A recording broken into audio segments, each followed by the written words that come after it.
Hey everyone, this is Torn Apathy here with another anime review. This one is Ulysses, Jeanne D'Arc, and the Alchemist Knight, or Ulysses for short. So this is a fantasy anime set back during the 100-Year War between England and France. I've got my notes right here.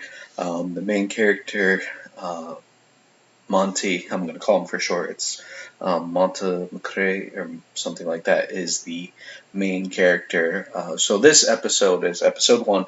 It is called Oath. I'm going to go over some ideas, thought processes, and then just some general information that you'll learn throughout the episode. So first being said, this is an introduction episode, so essentially it introduces the characters, it introduces some of their thought process or general thought processes, why they do the things that they do, and so forth. So you get introduced to Monty, Richmond, Nicholas, Femel, Philip, and Charlotte. They are all nobles beside Nicholas Femel, who is an alchemist. And so far, not a lot of information being provided with that. This is based on the light novel, so if you have access to that, I would assume it's probably fairly close to the source material. I have not read the light novel. I can't seem to locate one in an English translation, so I'm just going to watch the anime and just be shocked and amazed.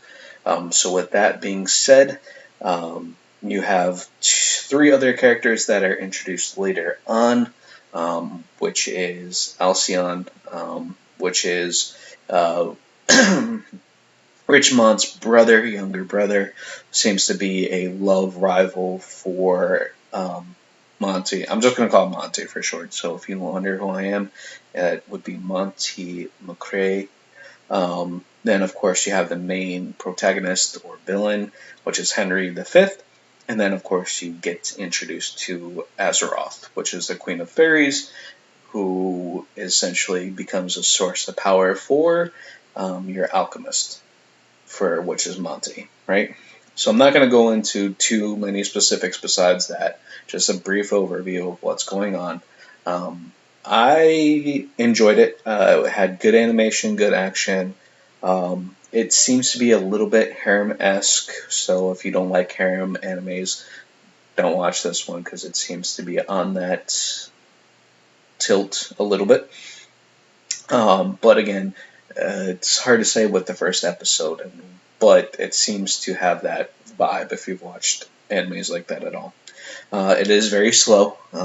It's very drawn out. There does seem to be an editing issue. One scene and obvious from what I've seen. I don't know if it's intentional. I don't know if it wasn't. It just seems very, very poorly done. The voice acting is very solid. Story of right now, I'd say a 6.5, just because it's very, very slow. Of course, introduction episodes are can be very tedious. It does take a few episodes to get into it. So overall, I would give this a 7 scale, 7 out of 10. I want to try and create my own rating system here in a little bit. I've got to figure out what to do on that front. I want to watch episode 2, which should be coming out in a couple days from now, maybe 4 or 5. So I did watch this when it first came out. I was going to do a review of it then, but I was like, you know what, I'll wait. I had other reviews I wanted to get done first, and then I was going to come back to this one. So I'm glad I did, because I wanted to take notes as well. If you have any questions about the episode or or you just want to talk about it, that's cool, we can do that. Also, just as a little bit more information, he does wake up later, right? So with that being said, thank you so much, and look forward to seeing you guys next time.